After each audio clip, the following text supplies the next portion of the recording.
ज्यावेळी मूल जन्माला येतं त्याला काय माहिती असतं का? काय नाही. असं म्हणतात की 1 वर्ष तो परमात्म्याशी कनेक्टेड असतो. कधी हसतो, कधी रडतो. जसा जसा त्याला समजायला लागतं 1-2 वर्षानंतर त्याला समजतं की मला काहीतरी नाव आहे. नंतर थोडा मोठा झाल्यावरती त्याला कळतं की मला काहीतरी परिवार आहे. त्या परिवार आहे, धर्म आहे. तो हिंदू असेल, मुस्लिम असेल, ख्रिश्चन असेल, जैन असेल, बौद्ध असेल. नंतर काय जसा जसा मोठा होत जातो तिच्या आजूबाजूची लोक त्याला शिकवतात तू या धर्माचा आहे, तुला पुढे जाऊन हे केलं पाहिजे, तरच तू सक्सेस होणार जीवनात.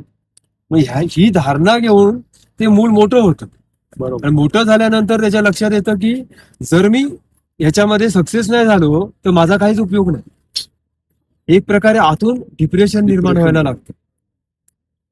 आपली जी सामाजिक जडणघडण आहे ना तीच कुठेतरी बदलणं गरजेचं आहे. मोठं झाल्यानंतर एवढं पक्क होतं जसं बोला कॉन्शियस, सबकॉन्शियस, अनकॉन्शियस आणि सुपर कॉन्शियस.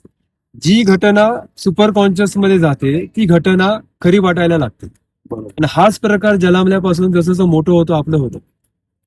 आणि बाह्य जे जीवन असतं किंवा संसार असतो एवढं कनेक्ट होतो आपण की आपण तेच सुख दुःख आपलं मानत जर्नी पुढे कंटिन्यू करतो. त्यामुळे कोण येतं तारीफ करतो, खुश होतो, कोण येतं शिव्या देतो, आपण दुःखी होतो. आता एक प्रकारे आपली चावी आपण दुसऱ्यांना देतो. त्यामुळे सर्व प्रकार जो आहे ना तो होत चालला. नेहमी लक्षात ठेवा आपली चावी आपल्याजवळ राहिली पाहिजे. बरोबर.